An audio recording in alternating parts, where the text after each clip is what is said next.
LLA Bus, Lucena, Cubao, Camyas, and San Pablo Boys represent. Boy. San Pablo represent. San Pablo Boys represent po mga kaibigan, 1855. Yan mga kaibigan, at madalas na sila nagpa-participate sa P2P. Yan, hello po mga kaibigan. Shoutout kay Paring Bungay. Shoutout sa kaibigan kong Paring Bungay. Ang magandang lalaki ng LLA. At babayaro pa. Tamang peg, no? Thank you. Thank you very much. Hello mga kaibigan. Ako po si Joyan Montilla para sa hashtag Alagang Jack All Access. Tampok po natin ang LLI Bus 1855 Lucena, Cubao, Camyas sa pamamagitan ng dalawang bus conductors na pinagtibay ng panahon, sina Frank de los Reyes at Rodney Bungay. At ang ating itatampok for this episode ay sa Mission Spotlight third quarter ng taong 2025 at sumasaklaw po sa bansang Zimbabwe. Hindi inaasang kapahingang Sabat from Tracy. Nang mag-enroll si Tracy sa Seventh-day Adventist University sa Zimbabwe, binalak niyang gugulin ang kanyang Sabado sa pag-aaral o pagpapahinga. Walang masyadong alam si Tracy tungkol sa mga Adventist. Nasasabik lang siyang makapunta sa Solusi University at makalaya sa bahay sa unang pagkakataon sa kanyang buhay. Sa pagtingin sa apat na taon ng pag-aaral sa hinaharap, sinabi niya ay kanyang sarili na maaari lang pumunta sa simbahan ng universidad isang beses bago siya makapagtapos. Lumipat si Tracy sa kanyang dormitoryo sa isang Biyernes ng hapon. Nang gabing yon, inaanyayahan siya ng kanyang bagong kasama sa silid na magsimba sa paglubog ng araw. Hindi pa nagsisimula ng klase si Tracy, kaya wala siyang anumang takdang aralin na gagawin. Mabuti naman ang sabi niya. Papunta na ako tignan kung ano ang mangyayari. Alas 6 ng gabi, ang dalawang kabataang babae ay pumunta sa Vesper sa simbahan ng universidad. Ito ay bagong karanasan para kay Tracy. Bago ang mga kanta, walang mga sumasayaw o pumapalakpak tulad sa mga simbahan ng kanyang pamilya. Ang karanasan sa pagsamba ay hindi masama, iba lang. Nung Sabado ng umaga, nang magising si Tracy, sinabi ng kanyang kasama sa bahay na sisimba silang muli. Magkasabay silang magkalakad ang dalawa papunta sa simbahan ng universidad. Nasiyahan si Tracy sa musika at sermon.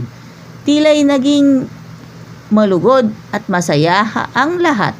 Hindi siya nakaramdam ng bago o wala sa lugar. Pakiramdam niya ay bahagi na siya ng grupo.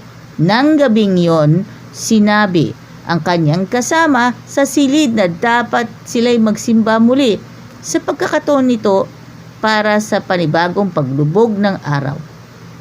Nakakangiting pumunta si Tracy. Nag-aalalang minsan lang siya'y nagplanong pumunta sa simbahan. Siguro sa 4 na taon niya sa Solusi University. Ngayon siya ay pupunta sa ikatlong pagkakataon sa loob ng 2 araw. Nagsisimula na ang klase sa mga sumunod na linggo. Si Tracy ay sumabak sa kanyang pag-aaral sa accounting. Nagkaroon siya ng mga bagong kaibigan.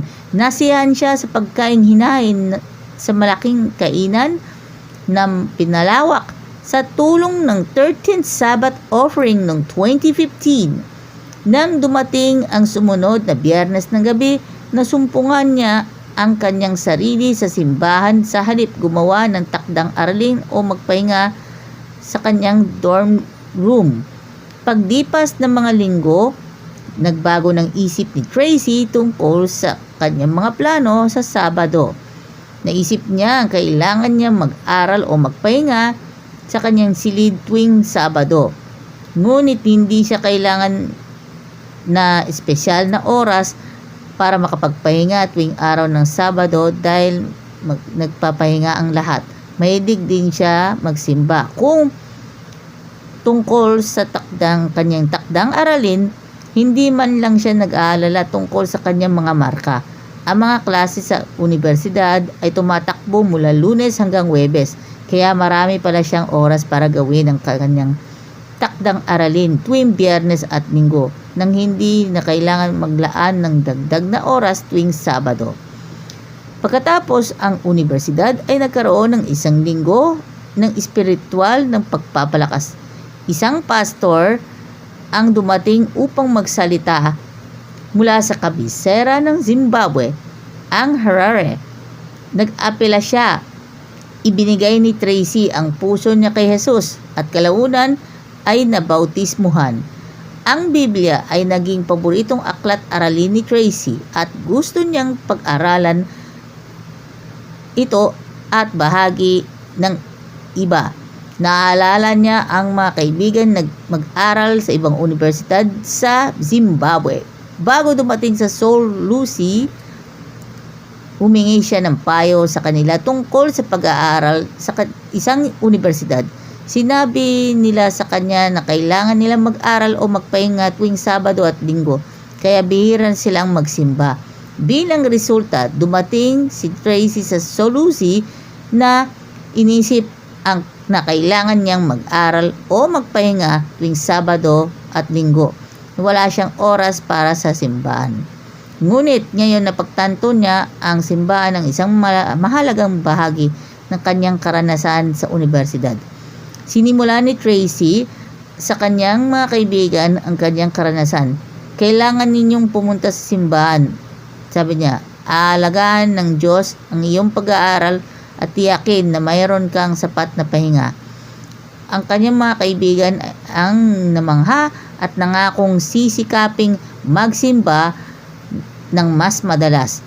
Plano ngayon ni Tracy na aanyayahan sila'y na ang bisitahin ang simbahan ng Adventist.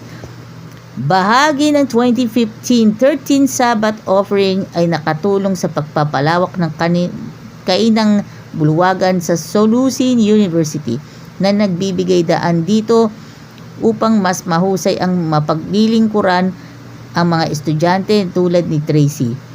Kung papaanong ang pinagpala ng handog na yon ay proyekto ng 13 Sabbath offering ngayong trimester ay maaaring ding magkaroon ng pangmatagalang epekto sa Zimbabwe. At higit pa, sa pinagpala ng Diyos, salamat sa pagpaplano ng masaganang handog sa 2 ng Setyembre. Ang mga tip para sa kwento, ipakita ang Zimbabwe sa mapa. Pagkatapos ipakita ang Bulawayo na pinakamalapit na lungsod sa Solusi Adventist High School. Manood na maikling video sa YouTube ni Tracy. At mag-download ng mga larawan para sa kwentong ito mula po sa FB. Ang bahagi ng mga kalatas at misyon at mabilis na katotohanan mula sa Southern Africa Indian Ocean Division. Alamin ang mga kwento ng misyon na ito ay naglalarawan na sumusunod na layunin ng I Will Go ng Seventh-day Adventist Church Strategic Plan Number 1 upang buhay ng konsepto ng pangdaigdigang misyon at sakripisyo para sa misyon bilang isang paraan ng pamumuhay na kinakasasangkutan hindi lamang ng mga pastor kundi ng bawat miyembro ng simbahan, bata at matanda, sa kagalakan ng pagpapatotoo para kay Kristo at paggawa ng mga alagad. Layunin ng paglagong spiritual number 5 upang maging mga alagad, mga individual at pamilya sa mga buhay ng puno ng espiritu. Paglalagong spiritual number 6 upang daragdagan ang pagtaas, pagpapanatili, pagbawi at pakikilahok ng mga bata, kabataan at ang mga young adult. At paglagong espiritual number 7 upang matulungan ang mga kabataan at ang mga young adult na unahin ang Diyos. Maging halimbawa ng pananaw sa mundo ng Biblia. Para sa karagdagang impormasyon, bisitahin ang iwillgo2020.org. Ang mabilisang katotohanan. Ang Zimbabwe ay tahanan ng ilang mga malalaking protektadong lupain sa Africa. Ngunit ang mga species tulad ng mga impala, kudu, warthog at wild beast ay nasa panganib mula sa pangangaso. Shoutout muna tayo sa lahat ng mga nanonood po sa atin, especially sa Mang Tiayon Vlog at maging kay Joe Vlog, maging kay Biyahe ni Kuya Kebs at sa lahat ng San Pablo Boys, Ronaldo Sode, Edelberto Caliwara, at sa lahat po ng mga kaibigan po natin sa SCLC Adventist School San Rafael, and maging kay Ma'am Wenona Solena Credo at Kuya Sunny Marasigan, Boss Toyo, Loves Joy, at sa lahat ng pamunuan ng Pinoy Pawn Stars na mas kilala bilang PP Stars, at kay Kuya Orly Trinidad ng Super Radio DZBB, at maging kay Mark Makalalad, Nico Y, and Bernadette Reyes of GMA Integrated News. Maraming salamat sa inyong pagsubaybay. Siyempre, God bless po sa ating lahat. Maraming salamat po. Thanks sa lahat ng mga kaibigan po natin here at LLI Bus Company. Naway maging masaya po tayo sa lahat ng panahon. Sa lahat ng panahon, tayo maging matatag, maging masaya. Thank you so much. God bless.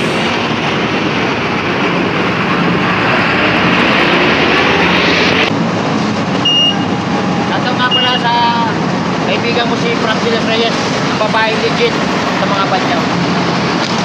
Tara, let's kain na sa Veggie Yum, located at 240 Maharlika Highway, Barangay San Rafael, San Pablo City, Laguna, malapit sa SM City, San Pablo. Kaisa ang LLI Bus Company para sa Harvest 2025.